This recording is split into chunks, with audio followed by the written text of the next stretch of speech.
Well, hi, everybody. I'm Don Munson. I am the play-by-play voice for the Clemson Tigers and excited to be part of this here today. You're going to love the movie when you see it. I was fortunate enough to be able to watch it actually last night with my family at home. And I can tell you, as being part of the Clemson family and part of the Clemson community, it was absolutely wonderful. I mean, just absolutely wonderful from that standpoint. So, um, at this point, I guess we need to go ahead and maybe introduce the folks that we're going to bring in and be part of all this. We'll start with the man that plays Ray, and that's Jay Reeves. So we'll welcome Jay in. Thaddeus Mixon, who plays Famar and does a wonderful job of playing Famar, having known Famar and also Ray. Corinne Fox, who plays the character of Casey. We'll welcome her in. Also, Hunter Sansone, who is the roommate, Daniel Morelli. We welcome Hunter. And then the director, Reginald Hudlin, our producer, Mark Chiardi. We'll welcome him in as well. And of course, the man himself, Ray McElrathby, is also with us, who all of this is based upon. So good to see everybody. I'm glad that we have at least one of us that has bought into the holiday spirit. That would be Corinne. She's got the Christmas. There we go. Thank you. And we have one of us that has done that. Always leave it to the woman in the room to bring the festivity to the house. I mean, that's the way that it is. Absolutely so. And guys, before as if you want to obviously ask a question, you can submit that, and we'll get to you and then allow you to do all of that from that standpoint. So as you type all questions in, and Jay, let me just start with you. First and foremost, playing this role of Ray, when you got the script and you saw all this, just tell me your excitement that you had with making this film. Oh man, ever since day one, I was overwhelmed with the excitement. It was crazy. I remember reading the description of the role and the story and dropping everything in that moment. As soon as I got the audition material, I was like, hey guys, I got to go home.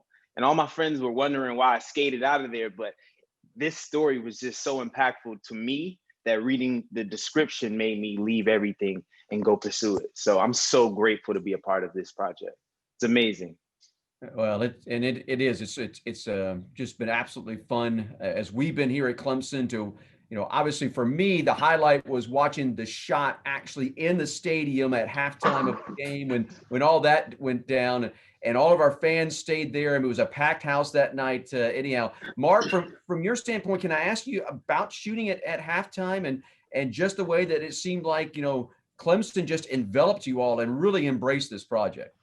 Yeah, the school was absolutely amazing and supportive from the very beginning. We had reached out to the school, Tim Match, obviously, the whole AD department, and it was a big kind of military operation to pull off that, that 7 to 10 minutes, whatever it timed out to be. But I was up in the booth with you guys. It was spectacular to watch from my angle. Everyone had their own perspective of it, but yeah, the school was amazing. You had to have that support to pull off something like that. Well, watching the film last night, I mean, it looked unbelievable with 80,000 people packed in there and the noise they were making and stuff. It was outstanding. All right, let's go to our first question, and it's going to be from Alex Ree from Laughing Place. So, Alex, we'll allow you to come in and ask a question. Hi, everybody. Love the film. My question is for Reginald Hudlin. I was really impressed by the rotating shots in the dorm room in the beginning, and I was curious to know how complicated those were to set up and how those shots were achieved. That was really cool. Yeah, that was crazy. I love that shot so much. I'm so proud of it. And I really have to give praise to Shane Hurlbutt, who's my cinematographer.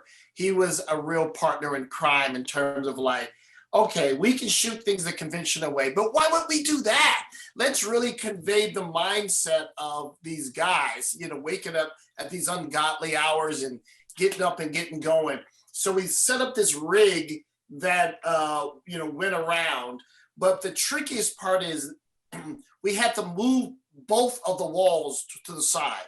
So one wall was out, right? And the camera starts, and then we have to slide that wall back in and then move the wall on the other side so that the camera could be there on the go around. So this was where a film crew really has to work as a single piece.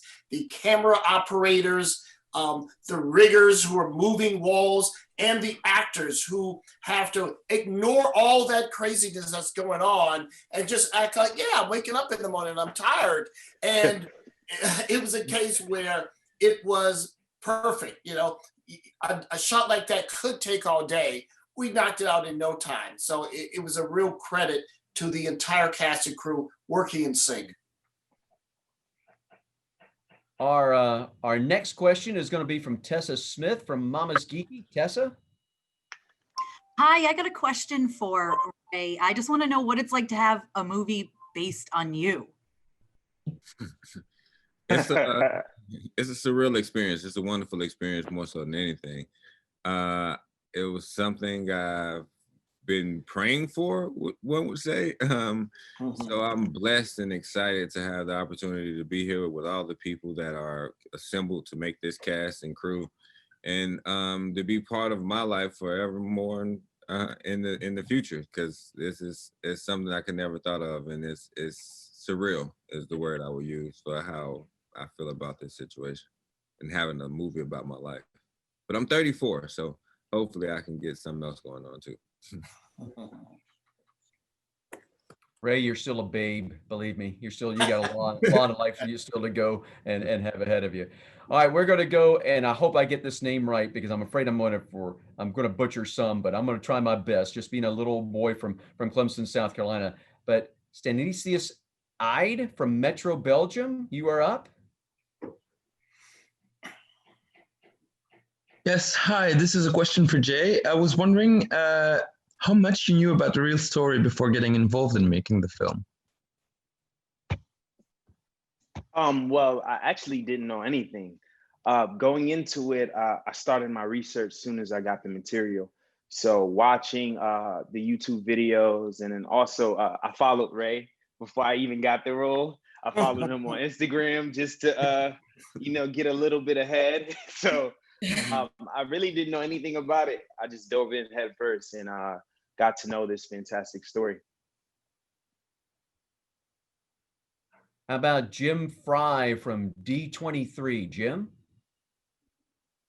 Hello, yes, this is Jim, D23. My question is for Ray Ray. Hey, Ray Ray, I'm actually from the area. My niece is at Clemson right now. I just want to know a little bit, can you talk a little bit about your background growing up, and did you always want to become a Clemson Tiger?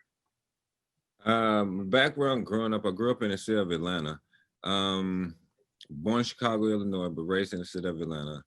I stayed with various coaches, so I kind of bounced around a little bit when I was younger. Clemson came about late my senior year. I actually attended a football camp at Clemson that my trainer and some other coaches sponsored for me, and I was able to receive a scholarship while I was there at the camp. At the Coach Bowden was offering me a scholarship, and Billy Napier was actually a graduate assistant at the time, and now he's offensive coordinator. So it was that long ago. And that's kind of how it came about. But there was a gentleman named Burton Burns, who was the running back coach, who recruited me and made Clemson the family. He was able to portray the family atmosphere that Clemson has come and to always, well, what I've come to always know Clemson to be. So it was a combination of things, and it was one of the better decisions that I made in my life. And Burton actually now is the running back coach for the New York Giants. Has a former Clemson player, Wayne Gallman, there playing running back for him. Thaddeus, let me ask you, if I can, taking on the role of Famar. Young guy. You have to. Just tell me about embracing that role if you can in this thing. Well, yeah, I really wanted to show how Famar felt on screen and just make sure it comes across the right way. Also, I didn't know that it was based on a true story till I got on set the first day. So I started searching and looked at Oprah Winfrey interview that they did, and I just wanted to try to embody that as much as I could. And I actually almost cried from just watching it because you could just see the pain, and I know he went through a lot. So yeah, I just wanted to show that on screen. Hunter, for you, the thing that really kind of stood out to me was your very first scene with Jay. All right, when it's the roommate scene, when they comes in, talk about the chemistry between you two, because it looked like it quickly developed for you.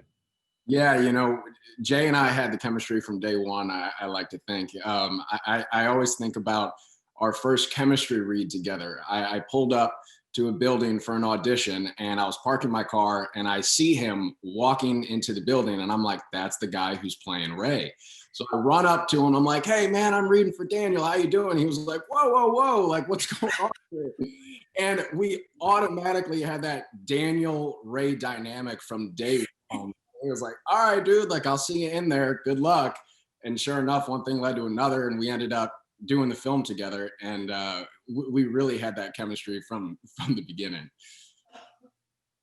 Next question is going to be from Laura Sirical from the Nerds of Color. Laura?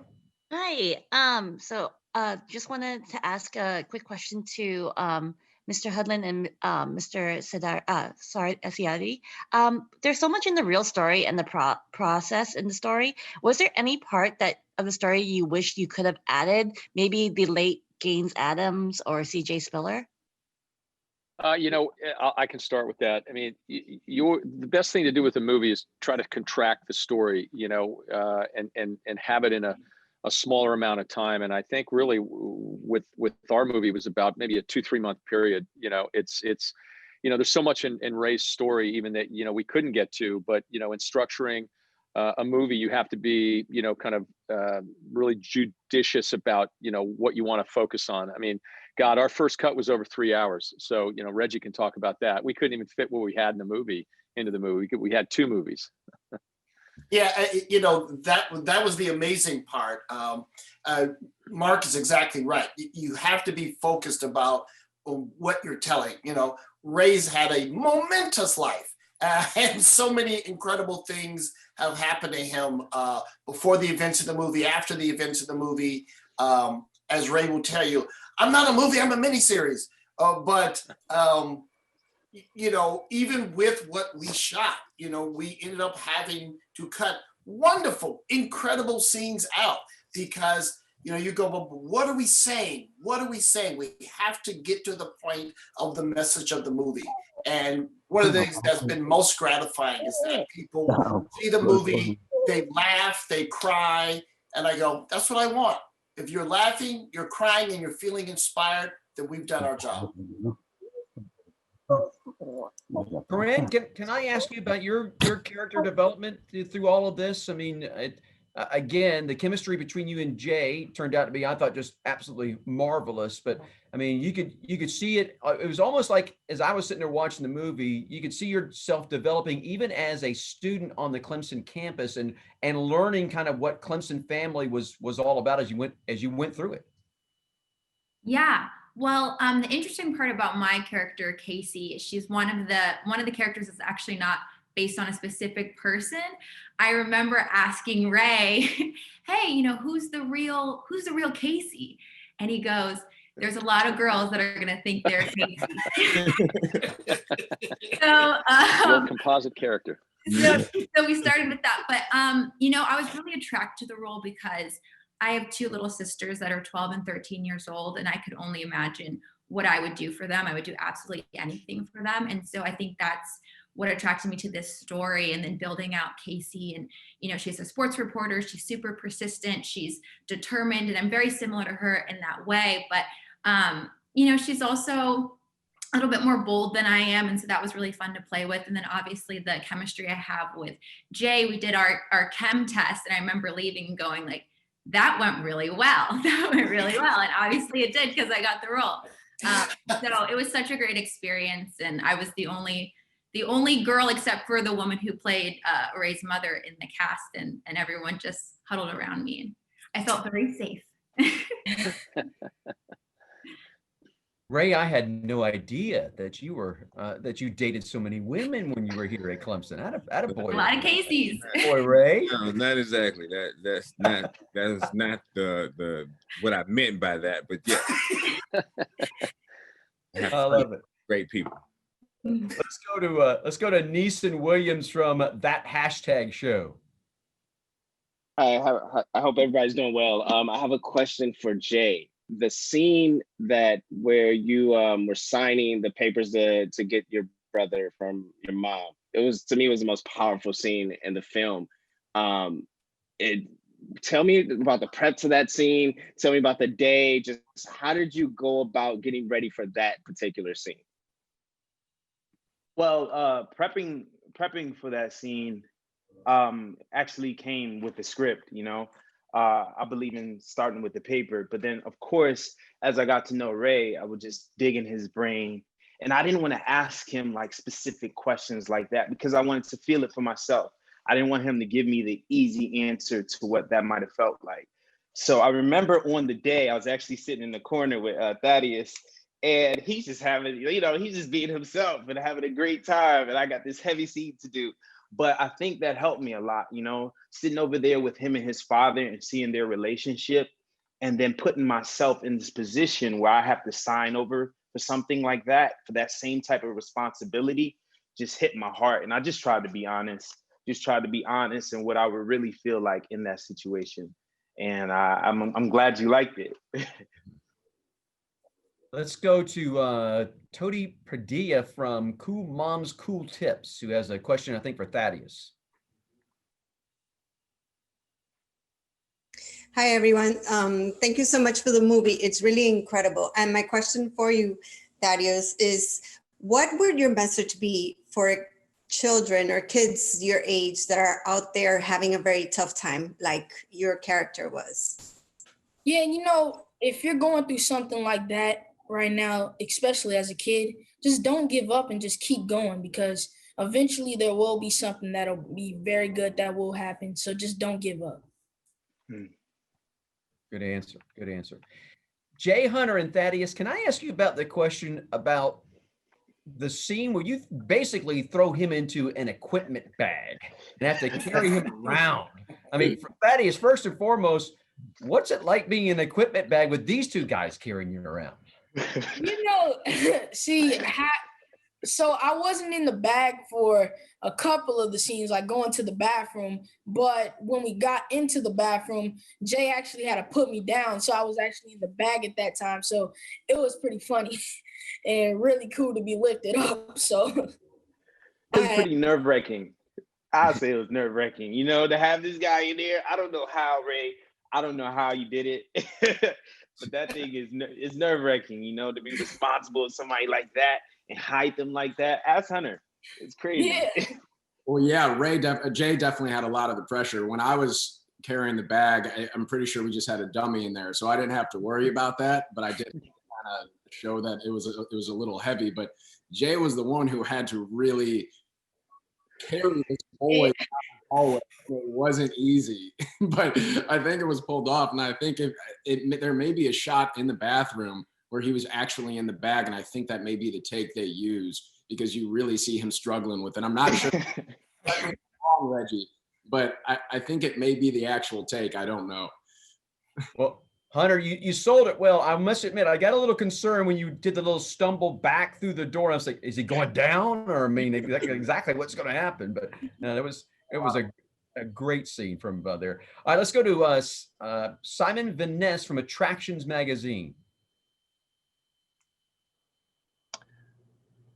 Hi there. I mean, this is really a question for Reginald. Because of the sort of iconic sports-based movies we've seen in the past, like Remember the Titans and Rudy as obvious example, how aware were you in advance that you're adding to this, extremely illustrious lineup? Yeah, I mean, there's so many great sports movies going back to Brian's Song and, as you said, Remember the Titans and Friday Night Lights, and so if you do it well, you can really resonate with audiences. The trick is, what new do you have to say?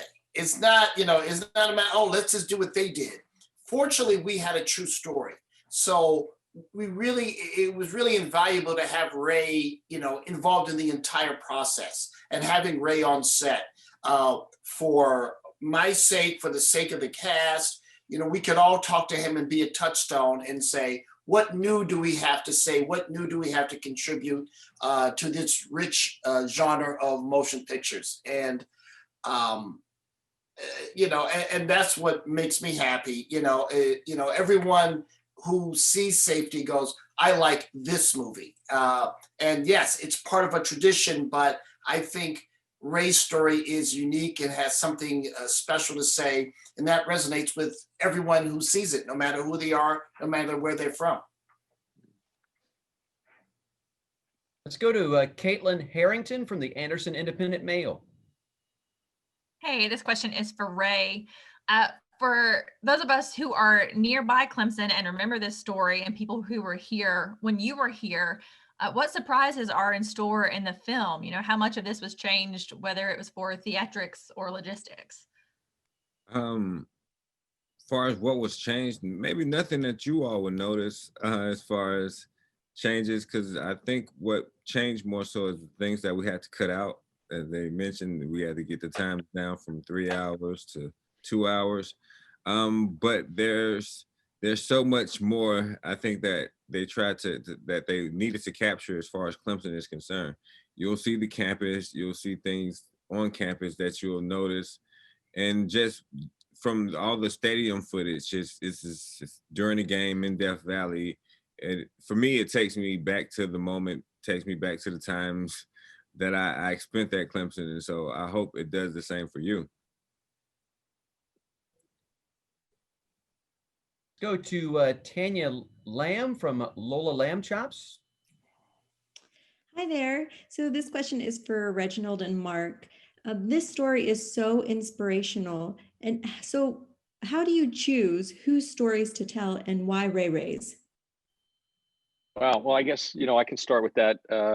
When this story happened in 2006, that's when I got a hold of the rights. I watched, like many people, the national pieces on ESPN, on ABC, the Oprah Winfrey Show, and I was really, really moved by it. And when you can feel something by watching a 2 or 3 minute clip, and then you start to peel back the layers of what the story is. I was just incredibly moved, and you just have to go off your gut and your instinct. And told the story that we set it up at another studio back in 2006 and developed a screenplay, and I thought it was pretty good, and came close to making it and just didn't happen. And when Disney Plus announced their platform a few years ago, we brought it over and thought it could be a great movie for them. They agreed, and that was it. Brought in Randy McKinnon to write some more, and then hired Reggie, and just got this charmed path to production and cast it really well. But you just have to go off of instincts. There's a lot of great stories out there. You got to figure out what's a movie, what's not a movie.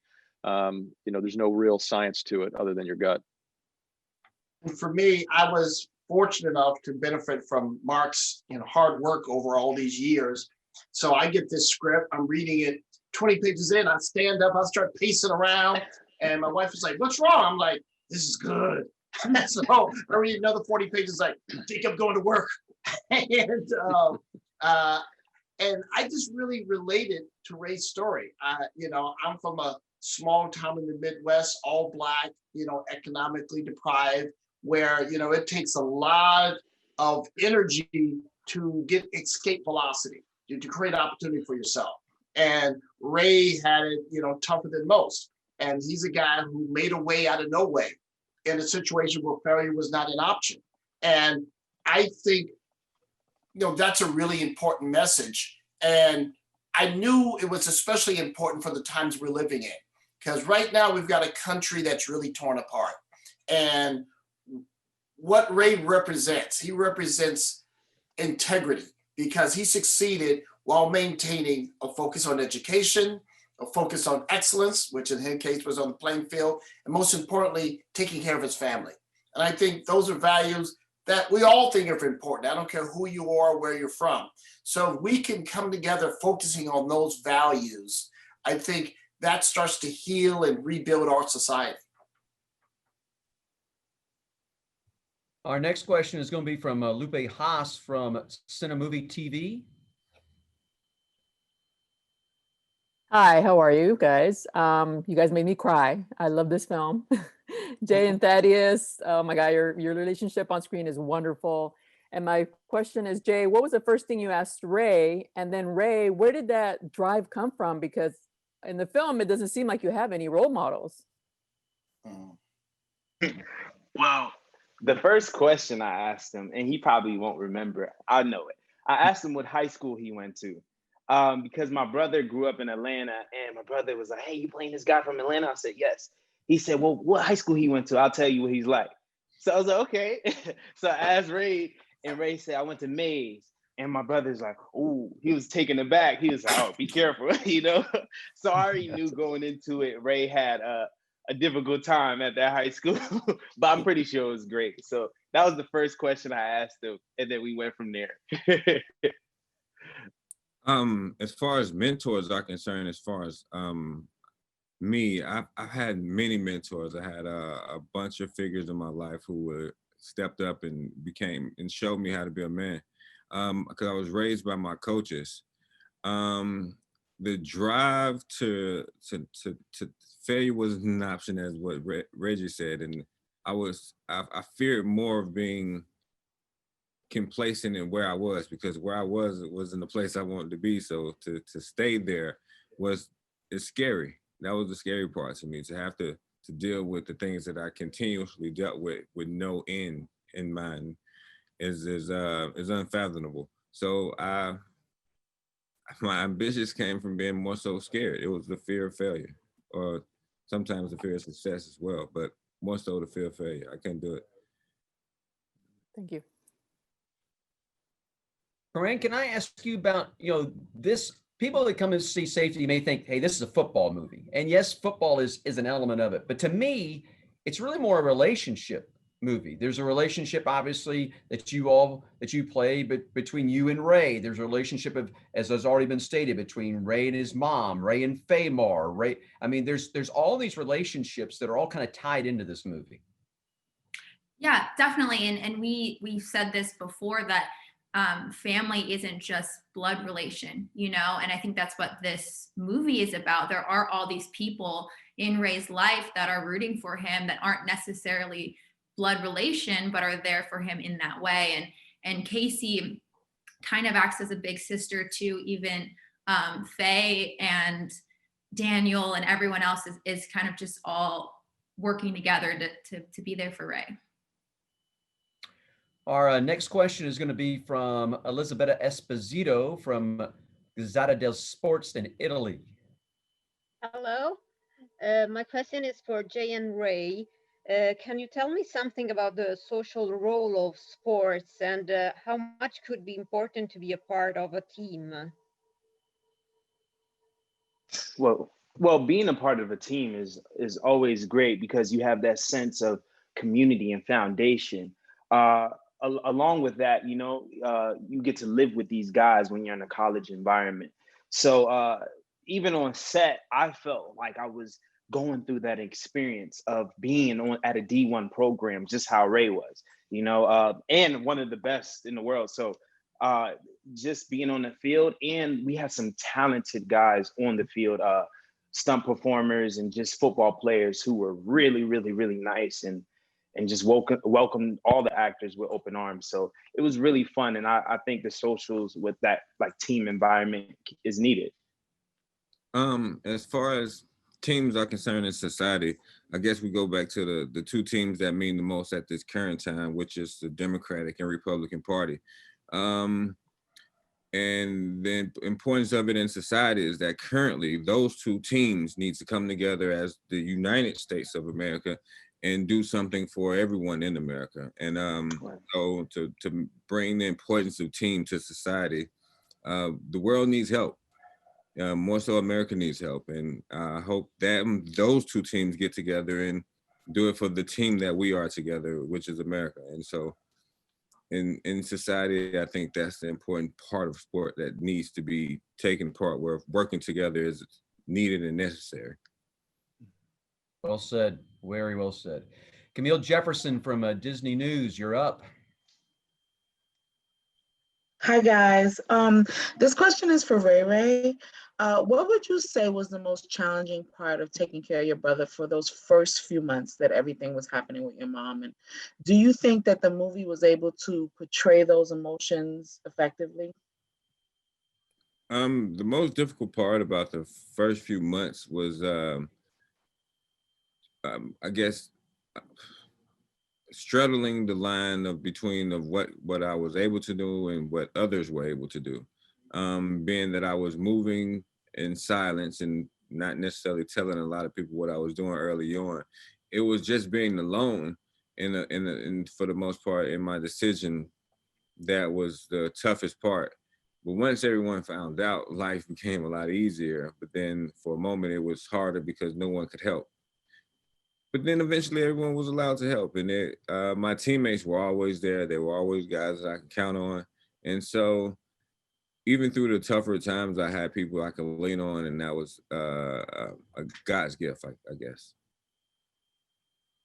Thank you. Go to Tim Haddock from That's It LA.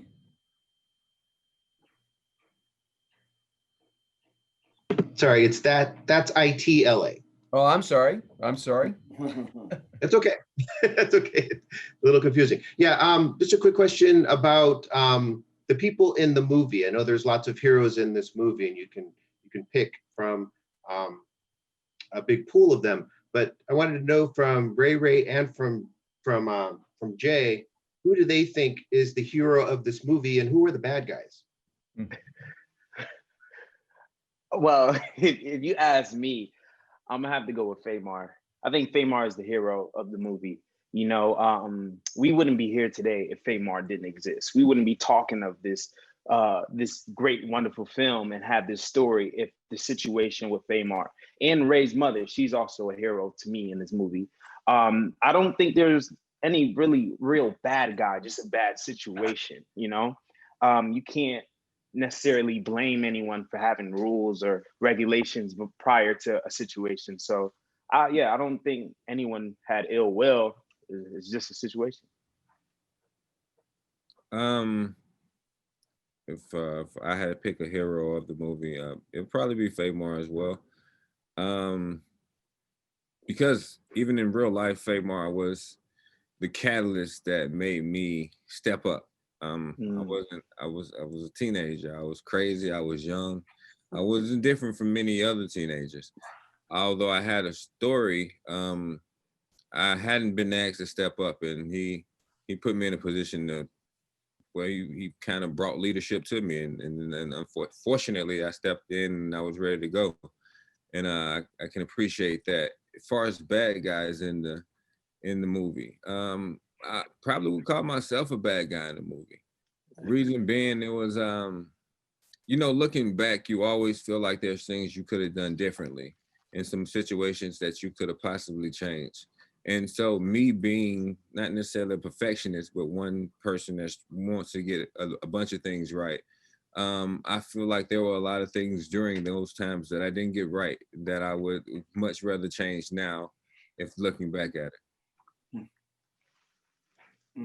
I tell you, the boys at the apartment scene, when you go get Famar and take him out of there, I'm sitting in the couch saying, get out of there now, boy.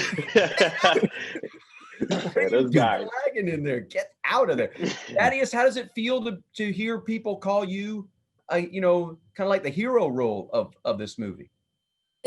That's just crazy. You know, like it's just amazing to be called the hero. I also think, you know, Ray is the hero for me too, because I mean he's saving me. I can go to foster care if he don't take care of me, and I really would call him a hero too. And I guess I'm a hero too. So. Let's go to Sofia Serafina from Cinephilos in Italy. Hi, it's Sonia, but it's okay. Again, little old Clemson boy. Sorry about that. It's okay. It's okay. Ciao, guys, and thank you for the movie. You make me cry a lot, but the story is so emotional. This is for Reginald, but it's also very funny. How did you find the balance to tell this story in the right way? And there is anything maybe that you changed during the making of the movie?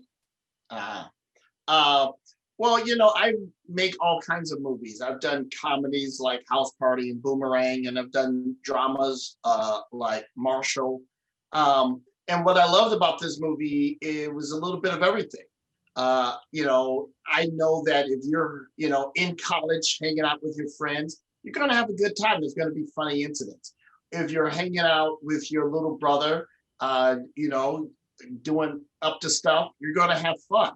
So that's a natural part of the story what we're telling. And I thought those fun moments help set up the dramatic moments and vice versa. I mean, you know, that's life. Life has all those different layers to it. So, you know, you have fun and then the rug gets pulled out from under you. And suddenly you feel the hardship because things were going so well and then they aren't. And then, you know, when you're just, you know, look, you know, when we, you know, have faith walking in the rain on the way home, I mean, it's, you know, it's heartbreaking because, you know, this is a terrible situation. And as we were saying earlier, there's no villains. It's just the unfortunate aspects of that circumstance. So you can't even get mad at anybody. It's a bunch of people being forced to do things that they don't want to do. The coach's wife wants to give him a ride, but she can't because that would put him in even more trouble. So these terrible catch-22s that they're all trying to survive. And I like that. I like that people laugh and then 10 minutes later in the movie, they're crying. You know, I would have little test screenings. I invite friends over, have some food, have some wine, and I watch them watch the movie. I sit in the back and I watch. In the last 15 minutes, a friend of mine she was crying for 15 minutes. And I was sitting there going, I drink your tears. I'm so happy that I'm actually touching you emotionally, that you care about these characters. That's what I knew that the movie worked. And it really made me grateful. And as for things I would want to do differently, always, you do it and then you go, oh, now I get it. So hopefully this movie's a hit and I'll get a chance to get, you know, every time you make a movie, you challenge yourself. I love making a different type of movie every time. You know, that's why I like going, oh, I did an animated movie. You know, now I'm doing a documentary. Now I'm doing a sports movie, because you have to have that little bit of fear of like, this could not work out. Okay, I'm out here. Bring your A game because you could fail. And that's part of the excitement. Just got a couple of minutes left. We'll go to Laura Siricol.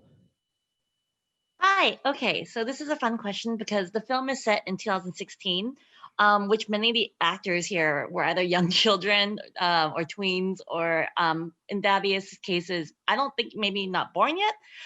So what was it like to be around 2006 elements, like the phone, the music, and just like the elements that they had that kind of took me back? But I don't know about you guys, because you guys were probably really young. So this is to the actors who had to be in those elements. I will say that the most exciting part for me is I got to drive this turquoise VW Bug when I was a child, because in 2006, I was like 10 or 11. That was my dream car. I was like, when I turn 16, that is the car I'm getting. And so when I showed up on set and I saw that was Casey's car, I took pictures with it, inside of it, outside of it. I was super excited. For me, it was it was a lot of fun because I was actually Faymar's age during this time. So to see Thaddeus there just made me think about myself, like, wow, you know, I remember using the phone. I had the flip phone, and I had a sidekick and all that. So I remember seeing all this stuff and thinking, wow, these are things I always wanted. You know, I wanted a flip phone so bad at that age, and I didn't get one until I was 18, my first phone. So it was definitely like a wish come true, you know. It was fun. For me, it was the baggy clothes. like I always like ever since I was little, I always wanted to like wear baggy clothes, but that kind of wasn't in style because when I was born, it was 2008, and I guess in 2010 when I was just older and stuff, the whole style had just changed. So it was just really cool for me to be able to wear baggy clothes, and it was just really fun. The music really brought me back to it. Listening to that amazing soundtrack of songs and then having that party scene with the lean back. It was so much fun. It was an amazing soundtrack, and I'm excited for everybody to hear it. Hunter, I'll play on that, man. When they do the teaching Famar to dance, and Jay, I don't know if you were part of this, but the selection of the music for that, Earth, Wind, and Fire, I don't know if that was an homage back to those guys, but perfect. Absolutely perfect. This is Reggie. No, that's my jam. I mean, you know, I love that whole era of music. I mean, to go from 70s Earth, Wind, and Fire to 90s to have, you know, T.I., Outkast, Trick Daddy, you know, I love all those different eras of music. So then when we were preparing to shoot the movie, and I talked to Ray, and he talked about how important music was for him and how he listened to music, both of the era, and he also listened to music his mom listened to. So I was like, ooh, that means I can justify going in, you know, both 90s music and 70s music because both eras were really important to him. So I went to town. Great choice. High school grad of 1980. Couldn't have gotten any better. As far as that. Hey, unfortunately, we're out of time, gang. Great movie. Looking forward to everybody getting a chance to see this. Kudos to everybody. And I can tell you that from Clemson, we appreciate what you have done for this community, telling Ray's story. I mean, it's unbelievable. There are other stories, believe me, that can be told from this community, but I don't know that you'll find one more poignant than Ray's story. So job well done, gang. Job very well done. Thank you so much, sir. Thank you. Thanks, Don. Thank you. And with that, that's a wrap. Appreciate All it. right. Great Happy Thank you, holidays, guys. everybody. Thanks for all the reporters. Thanks for Thanks, guys. watching the movie and paying attention and caring. Thank you guys. Appreciate it. Thank you all. And be sure to watch Safety December 11th with your family. Throw that in there. Throw that in there. Love it. JPI, can we go ahead and cut, please?